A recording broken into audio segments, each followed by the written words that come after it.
जय श्री राम साथियों। और साथियों, जब जब शंकर जी से बहुत ज़्यादा जिरह करी पार्वती जी ने कि हमें राम जी की कथा सुनाओ, तो शंकर जी राम जी को कथा शंकर जी गौरा जी को राम जी की कथा सुनाने लगे। आज से हम इस कथा का आनंद लीजिए। जय श्री राम।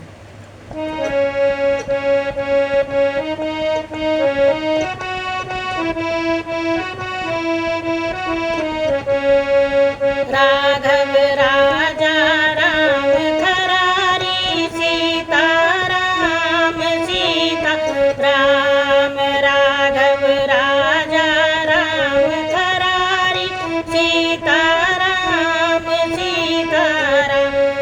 सीता राम सीता राम सीता राम सीता राम। राघव राजा राम खरारी, सीता राम सीता राम।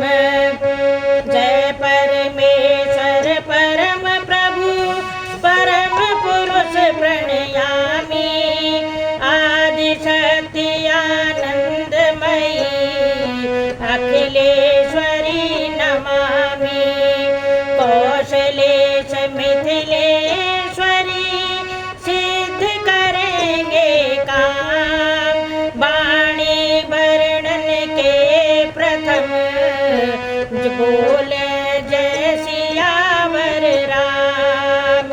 सरयू तट प्रख्यात है, पावन अवध प्रदेश।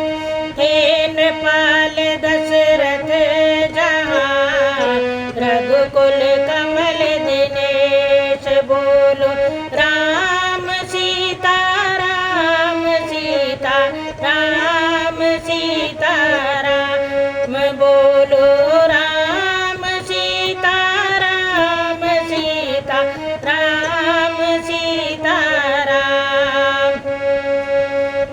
धन धान्य पूर्ण था जन समाज, उद्योग पूर्ण में जीवन बीता।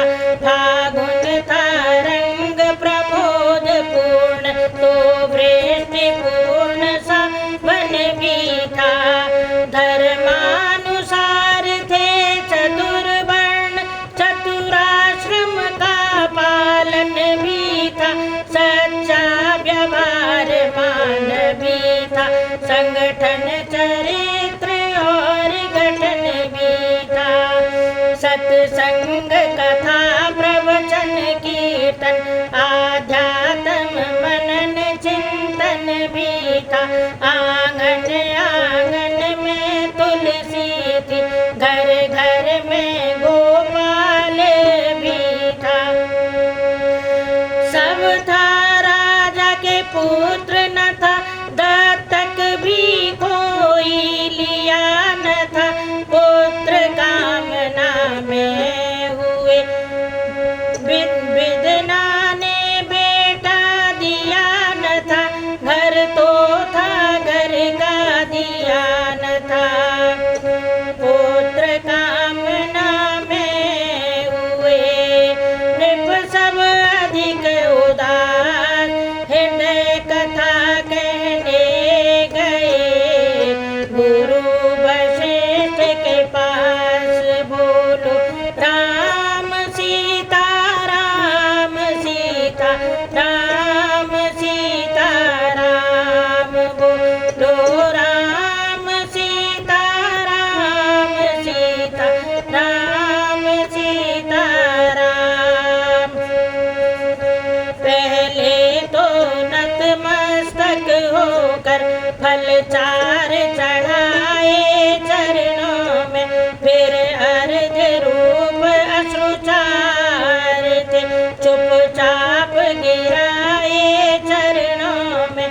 बोले कर चुका विवाह तीन, फिर भी फल उसका नहीं मिला है। चौथा बन आने वाला, हृद कमल अभी तक नहीं खिला। क्या जा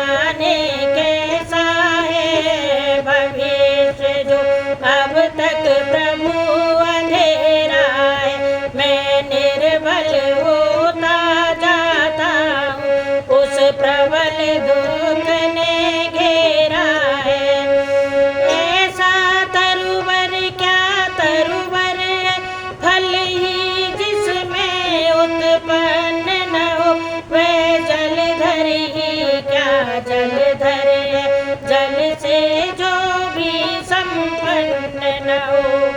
गुरुदेव उपाय वही अब हो, यह चेत प्रफुल्लित हो जाए।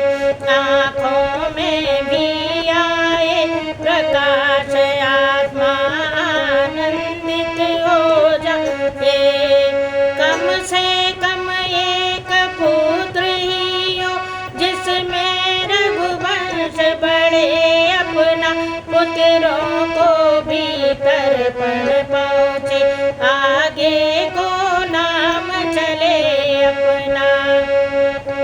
देख शेष की विकलता, बोले श्री गुरुराज। ज्ञानवान नरनाथ में इतनी चिंता आज। बोलो राम सीता राम सीता राम सीता राम। बोलो राम सीता राम सीता राम सीता राम।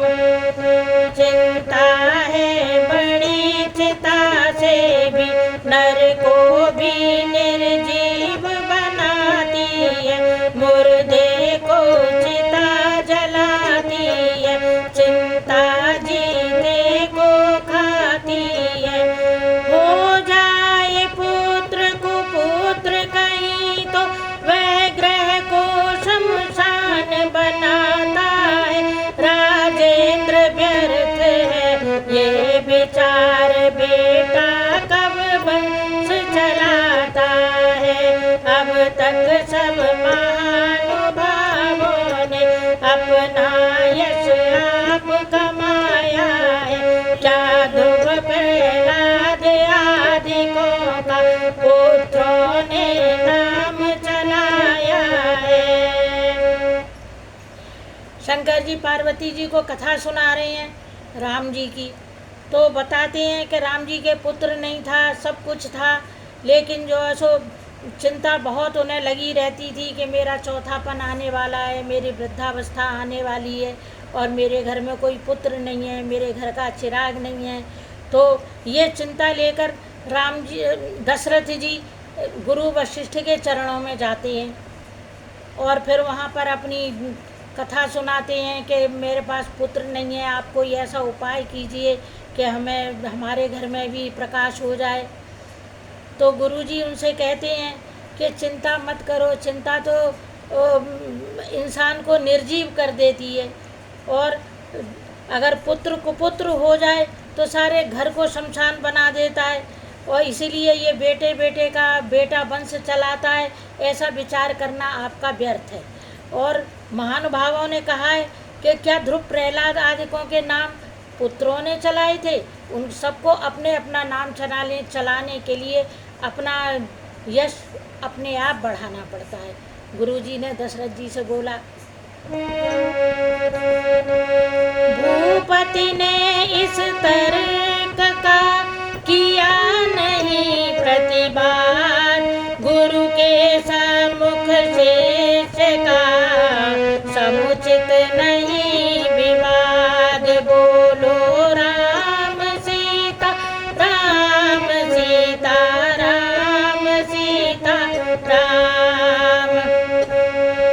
जैसी आज्ञा हो यही कहा, पकड़े ही रहे चरण गुरु के, मानो अपना सारा भविष्य कर दिया आज अर्पण गुरु के।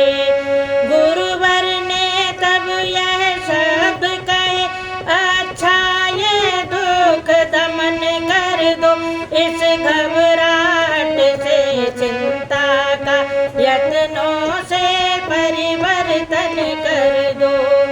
इच्छा है अगर पुत्र की, पुत्रेष्टि यज्ञ संविधान करो, पाओगे चार पुत्र राजन, भगवान विष्णु का ध्यान करो। पुत्रेष्टि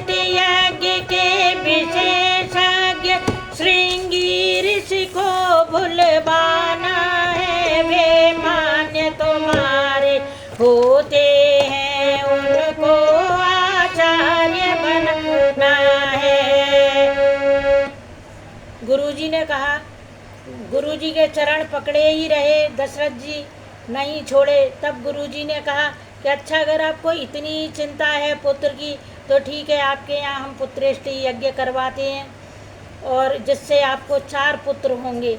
लेकिन पुत्रेष्टि यज्ञ के लिए श्रृंगी ऋषि को बुलवाना पड़ेगा, वो तुम्हारे मान्य होते हैं। अच्छा, श्रृंगी ऋषि जो थे वो दशरथ जी के दामाद थे, तो उन्होंने कहा कि श्रृंगी ऋषि को बुलवाना पड़ेगा और उनको ही आचार्य आपको बनाना पड़ेगा यज्ञ में।